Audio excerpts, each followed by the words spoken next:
Fyrsta skipti þegar ég upplifa mig sem Íslendingur í raun og það var í fyrra. Það kom við stöndum fyrir utan Alþingi og það var brúðkaup í Dómskirkjunni og mamma mín var hér í heimsókn þannig að við stöndum þarna saman og reyna að sjá eins og flestir hópur af fólki myndast þarna og ætla að sjá brúðin og svo hlaup kona að mér, hún kom fyrir aftur mér og hún var alveg móð og þá sagði hún sástu brúðina? Og ég gat ekkert annað en bara brosa til hennar allan tíma, ég gat ekki einu sinni svarað því ég að hugsa, vá, hún talar íslensku við mig og ég bara, nei en þú veist, ég labbaði í burtu og enn brosandi og að hugsa, ég íslensk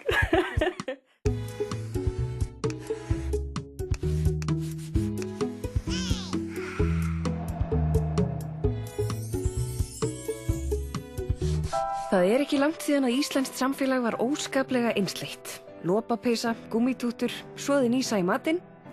Allir sáttir. Það voru nánast bara Íslendingar á Íslandi. Erlendir ríkisborgarar voru svona í kringum 2% af mannfjöldanum, alveg þangað til aldamótin.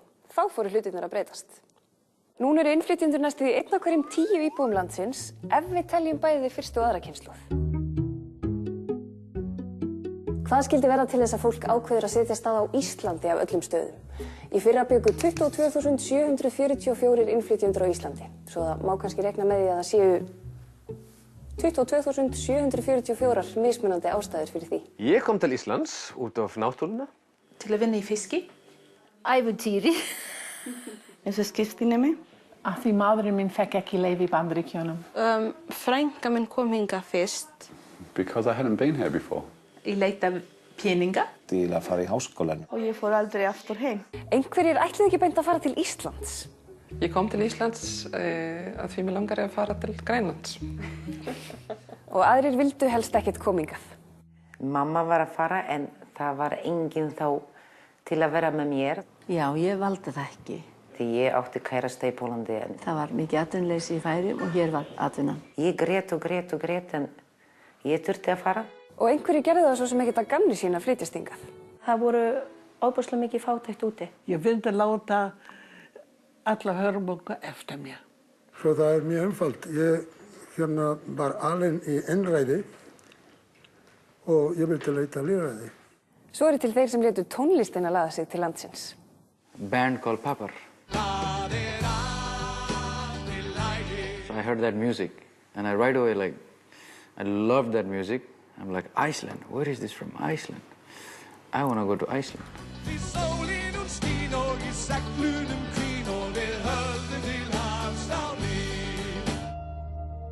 Og svo það þessi sem var bara að horfa á sjónvarpið heim í Japan.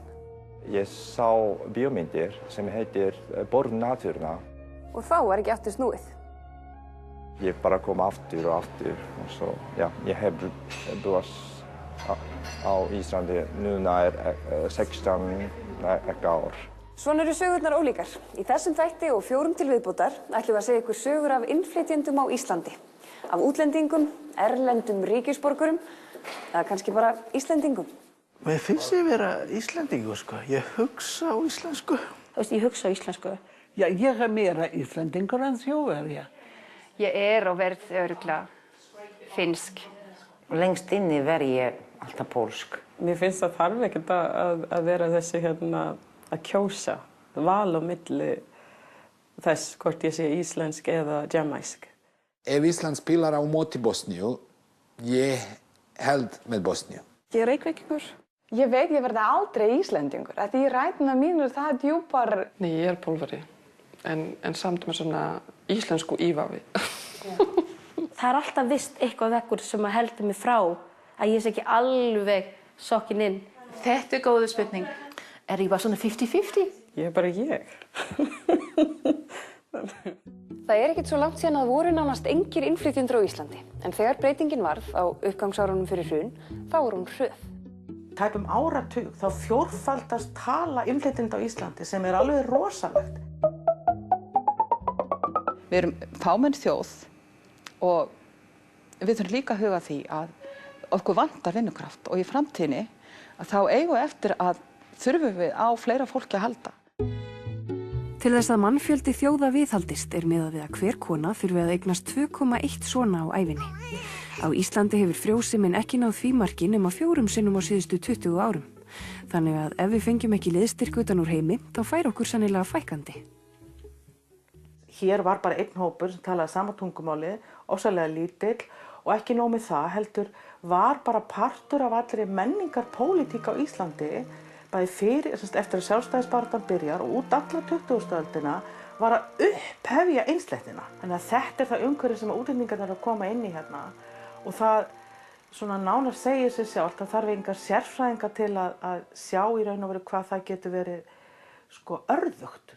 Og þetta er líka kannski svolítið gott að benda á það svo algengt viðhorf að allir innflytjendur koma hingað þar þegar þeir átt svo bágt heima. Ég átti ekkert bágt, eins og ég sagði, ég var tilbúin að gefa Íslandi tækifæri og það hefur gengið upp.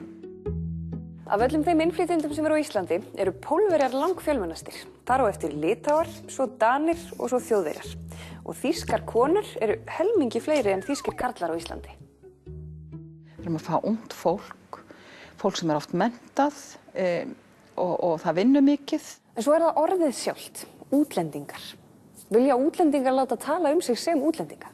Það er oft talað útlendinga, en ég sé útlendinga meira einhver sem kemur og fer. Notkun þessu hugtaks náttúrulega styrkja enn fremur undir þessu aðskilni milli hópa, það að segja innfæddar og þessi sem koma hingað.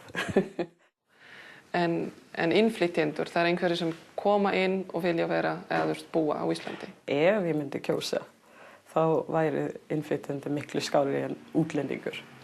Sérstaklega þegar við... Nei, ekki meira. Hvað segir þið? Sérstaklega? Helvítis útlendingur.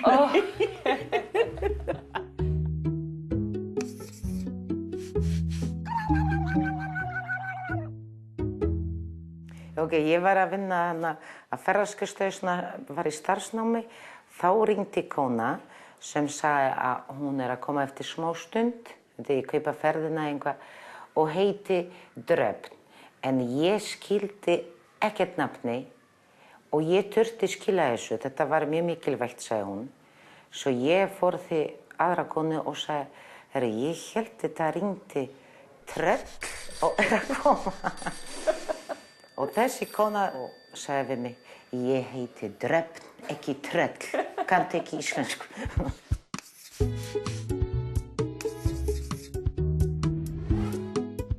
Það búa í kringum 11.000 Pólverjar á Íslandi. Örlítið fleiri karlmenn en konur, meiri hlutin er giftur og á börn, flestir eru á 30- og 40-aldri og búa í Reykjavík.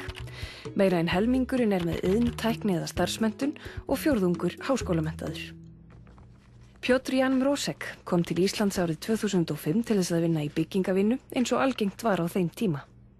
Frondi mín var að spyrja hvort að ég þekki einhver mann sem vildi að fara til Íslands og vinna þar einhverju smiðjur. Og svo ég fór allt í einu til Íslands í 3-4 mánaða verkefni til að vinna aðeins, fá mér eitthvað penning og sérstaklega skoða landið út af ég vissi ekkert Íslands. Og svo eftir einu verkefni kom annar verkefni og tredje verkefni og þannig var það 10 ár núna síðast í september. Rannsóknir hafa sýnt að það var aðallega þrennt sem dreif Pólverja til Íslands. Atvinnuleysi heima fyrir, innganga Póllands í ESB og svo rífandi uppgangur og skortur á vinnuafli hér. Auðvitað margir koma til að finna vinnu og vinna hér og svo framvegis. En það eru líka margir sem, vilja ferðast, vilja prófa að búa annar staðar, leita að ævintýrum. Þannig var það einmitt hjá Dónutu þegar hún kom til Íslands fyrir 14 árum síðan sem au pair. Í dag er hún kennari og fagstjóri í alþjóðanámsveri Álfhólsskóla í Kópavogi. Ísland er svolítið í tísku núna, í Pólandi, já. Ég var ekki hugsa það að vera græja eitthvað ótrúlega mikið pengi á Íslandi og fara svo aftur til Pólland. Ég var líka hætta í vinnu minni hérna í Pólandi og eins og ég var í sambandi við vinnuveitandi minn og ég ætlaði að koma tilbaka og vinna hjá honum. Þannig. Síðan eru liðin 10 ár? Já. Hefurðu hvað heyrt í honum? Nei. Þótt Pólverjar hafi ekki lagt leið sína til Íslands í miklu mæli fyrir áratug eða svo, á pólska þjóðin sér langa sögu búferlaflutninga til annarra landa. Talið að 15 til 16 milljónir Pólverja búi utan heimaland síns. Þetta sagan okkar líka, þú veist. Við þurftum að þola þarna sviptingar á frelsi, þú veist, gegnum, þú veist, aldir, ég myndi segja það. En svo þarna alls konar kreppur sem hafa komið og atvinnuleysi og þú veist, við erum svolítið duglega að bjarga okkur. Það einmitt það orð sem fer af Pólverjum, að þeir séu duglegir. Þótt Donat og Pjótr séu reyndar ekki alveg sammála hvað þetta varðar. Maður bara kemst langt með því að vinna, þú veist, mikið og hart, þannig. Já. Þú fær ekki neitt ókeypis í lífinu, svona það bara. Ég kannast við það, já, og ég get alveg segja þér það ekki alveg sagt. Það ekki? Nei. Við komum frá stóru landi þar sem margir búa, 40 milljónir nánast, þannig þú veist, maður þarf að vera duglegur. Það má ekki henda alla Pólverjar í eina pokan. Það eru bæði vitlusingar þar og duglegir mann þar, og veist, alveg eins og Íslendingar. Á þeim áratug sem Pjótr hefur búið á Íslandi finnst honum margt hafa breyst. Ég man alveg hvernig var það í 2005 þegar ég kom til Íslands. Þá bara allir út á gott voru að segja góðan daginn, bara allir voru að spyrja alls konar hluti. Það ekki svoleiðis í dag. Það búið breytast ótrúlega mikið. Og það ekki eins og það Íslendingum að kenna, sko. Það bara meira eftir Schengen, það voru kominir ótrúlega margir, ég skal bara nota orð vitlusingar, sem voru bara skapa fyrir okkur alla. En finnst þess að viðhorfið gagnvart Pólverjum hafa einhvern veginn breyst á síðustu árum? Og jafnvel versta? Já, mér finnst það. Það og ég skil þetta alveg af hverju var þetta gerist. Og ég veit alveg sjálfur margar sem lögreglan í Pólandi var að leita eftir og þeir voru bara komnir allt í einu til Íslands og bara fela sig hér og byrja að gera på nýtt eitthvað vitleysu. Og það var það sem var að skema fyrir okkur. Flestir eru ánægðir hér. Flestir sko kunna að meta Íslendinga vel og þú veist og segja þetta bara þú veist ágætis fólk sem tekur okkur opnum örmum og þú veist voða jákvætt og indælt en auðvitað heyrir maður líka aðeins öðruvísi sögur. Ég kannski vil ekki man eftir því sko. Jú, ég veit alveg og það líka til eitthvað svona atvik sem einhverju Íslendingar vilja ekki einu sinni vera að vinna við hlýðna útlendingum eða eitthvað svona. Það bara einn mann sem bara vitlusingur og það skiptir engum alveg hvort hann Íslendingur. Það vitlusingur alls staðar á heimilinu. Það má ekki vera að skipta Pólverji, leti, Íslendingur eða eitthvað annað. Og út af þeir voru bara að kynnast með einn eða tvo mann, það þýðir ekki að allir eru svona. Það má ekki vera að henda alla í einu pokan. Akkurat. Vitleysingar eru bara vitleysingar? Já, nákvæmlega. Það skiptir engum máli þjóðin. Þótt Pjótr viðurkenni að hann sakni heimaland síns á hverjum degi, segir hann samt að Ísland hafi vinninginn. Ég held ég ætla aldrei flytja mig aftur til Póllands. Það ekki? Nei. Af hverju? Mér finnst ég veit það, mér finnst ég komin heima hér sko, á Íslandi. Mér finnst það. Ömmur eru alls konar. Þær eru stórar og litlar, langar og stuttar, en einhvern veginn virðast þær hafa tilhneigingu til þess að vera óskaplega góðar. Og svo búa þær líka til svo góðan mat. Eiginlega bara besta mat í heimi. Amman í þessum þætti filippseysk.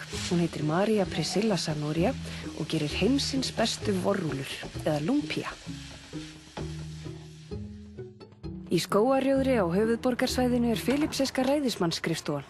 Þar tekur á móti okkur ræðismaðurinn sjálfur, amma dagsins með fullt hús af börnum. Gerðu svo vel að ganga inn í bæinn. Ertu oft með barnabörnin hjá þér í mat? Mjög oft. Já, mjög oft. Allavega sko, þau eru að koma hérna alltaf vikulega, einu sinni í viku. Stundum það er svona 3 sinnum í viku. Fjölskyldan er alltaf númer 1 og 2 og 3 og það er svona fílípínska leiðin og trúin. Já, félagsskapur og fjölskylda í Filippseyjum skipta miklu máli að við erum svona mjög náin. Að það sé að við erum alltaf svo að vernda okkar fjölskylda. En svo er líka Filippseyingar svolítið, þeir eru náttúrulega svolítið klikkaðar upp til hópa og með þeirra venjur og svona. Þú getur sjá líka í kringlunni að þegar þú að fara að vesla, þú getur séð að það ekki bara einn Filippseyingur sem hérna, það voru margir.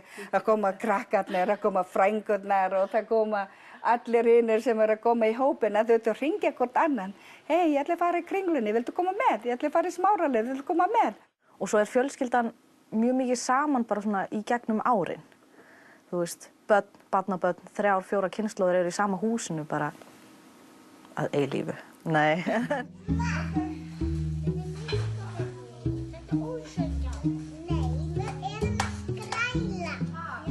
Finnst þið gaman að elda mat? Mér finnst það rosalega gaman. Fyrst, ég kann ekki elda. Ég var að skammast mig fyrir að þegar ég kom til Íslands, ég kann ekki elda mat. En tengdamamma hjálpaði mig mikið að elda.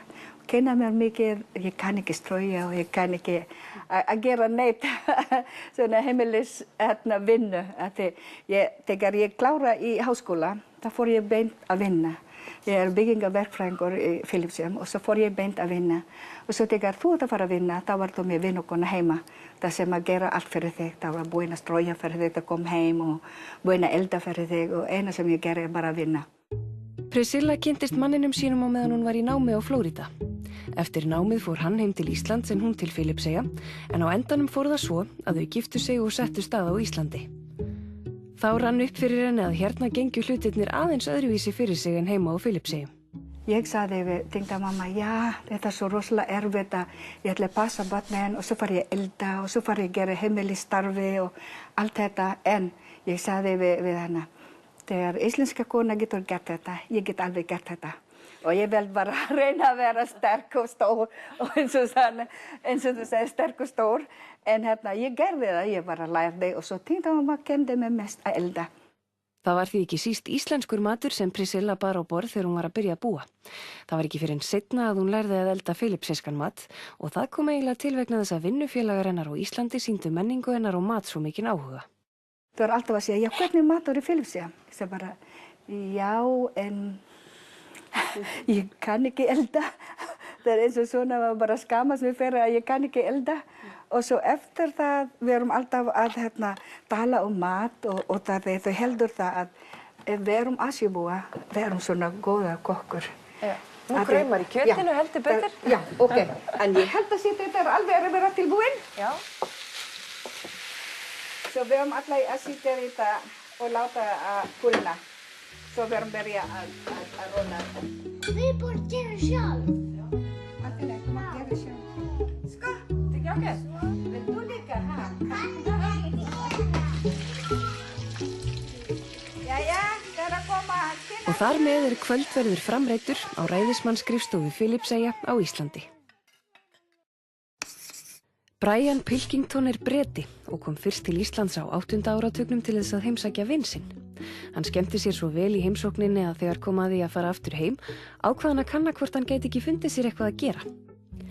Hátt í 4 áratugum seinna er hann enn í Reykjavík og hefur á þeim tíma leitt í ljós hina sönnu ásjónu tröllana í fjöllunum, til dæmis gilitruttar og flumbru og fleiri kynja skepna. Hugsið ykkur, ef ekki væri fyrir Brian Pilkington, þá myndum við ekki hafa hugmynd að hvernig tröllin í fjöllunum líti út. Takk fyrir tröllin.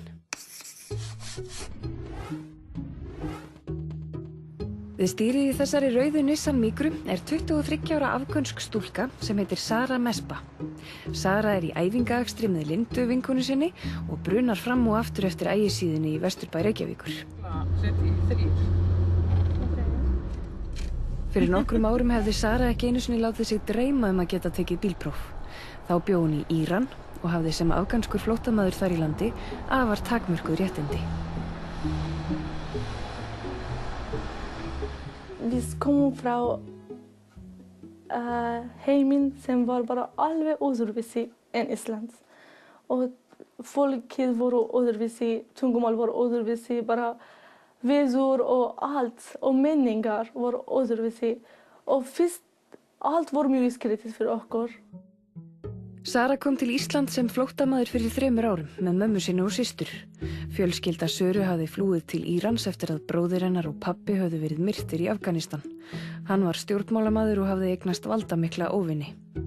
Í Íran missti Sara 2 bræður til viðbótar. Íslenska ríkið bauð á þessum tíma litlum hópi afganskra flóttakvenna og börnum þeirra hæli á Íslandi. Við vissum ekkert Ísland. Þetta var erfitt, en bara þetta kemur smá. Sara og Feristey systir hennar fóru báðar í fjölbrautaskólan við Ármúla. Til að byrja með fundu þær mikið fyrir því að þær væru svolítið öðruvísi. Allir bara horfa á okkur svona. Þetta var mjög skrítið fyrst og ég var bara í pínu vond tilfinningar. Smá, kannski krakkar byrjaði bara spyrja eitt og eitt bara spurningar og segja hvaðan ertu frá og hvernig bara af hverju sögðu mér bara slæðu. Sumar spurningarnar þótti Söru samt leitt að fá frá skólasystkinum sínum. Hvað vilja bara fjölskylda sín gera við mig ef ég bara sjá hárið sitt? En ég segi, hvað áttu við sig, skil ekki. Vilja bara þau bara drepa mig eða bara hitta mig. Og segi, oh my god, hvað er það að hugsa Við erum bara líka fólk. En við bara flyttum frá bara landi sem voru svona. En við erum ekki svona. Það var mjög skrítið fyrir mig sem bara ung fólk á Íslandi kannski hugsa svona. En ég veit, þetta er bara þekkingarleysi.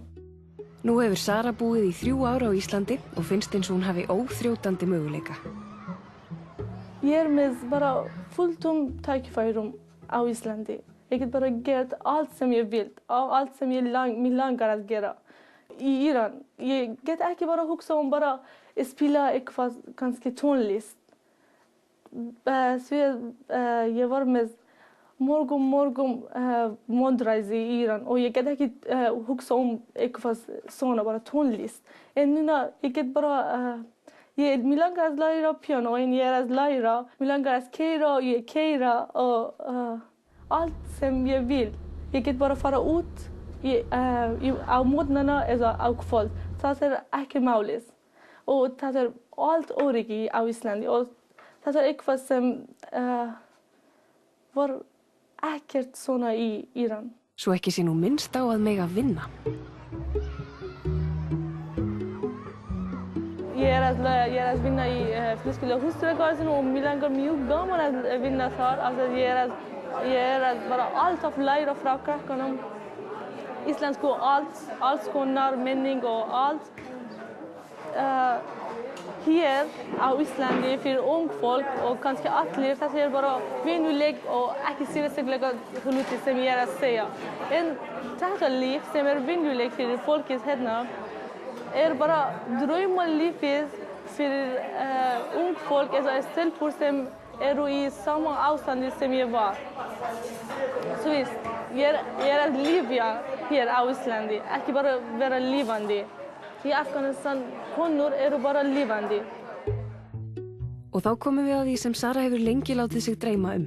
Svo draumið mitt var alltaf að vera læknir. Og nú eigir hún loksins von að það geti orðið að veruleika. Ég veit að það er mjög erfitt, en á Íslandi allir bara segja mér ef þú vilt, þú getur. Þess vegna er Háskóli Íslands næsti áfangastaður. Í haust skráði hún sig í tannlækningar, þótt það sé ekki endilega greinin sem hún stefnir á. En ég ætla bara að byrja með þessi og bara læra mikið og sjá hvernig háskólanum á Íslandi og læra meira og meira fyrir næsta ár til að taka læknispróf. Sara undir það búin að þurfa að fara krókaleiðir að markmiðinu sínu. Fail þýðir fyrir mig bara first attempt in learning og ég aldrei vonlaus. Ég ætla bara að prófa aftur og aftur og aftur og einhver tíma ég ætla bara að ná markmiðið mitt.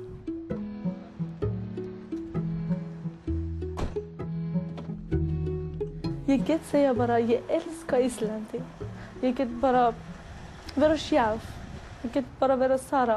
Án þess sem ég konur, ég bara frá Afganistan, ég flóttamaður, ég fátæk, ég ríkur. Án allt þess ég bara Sara. Ísland bara draumalandið mér. Í næsta þætti Róta tölum við tungumál. Veistu hvað þú talar mörg tungumál? 4. Í alvörunni? Já. Í bland við örlítið alvarlegri mál. Mannin skepna. Það mjög fljótt kemur fólkið sér í þennan gír. Ég þarf bara að lífa af. Svo rekum við líka í nefið hjá henni ömmu minni. En ég var hugsa, ég búin lifa stríða og ég búin flýja í stríða og ég flótta með það og ég var lifa það af og 1 ár á Ísland geta ekki drepa mig.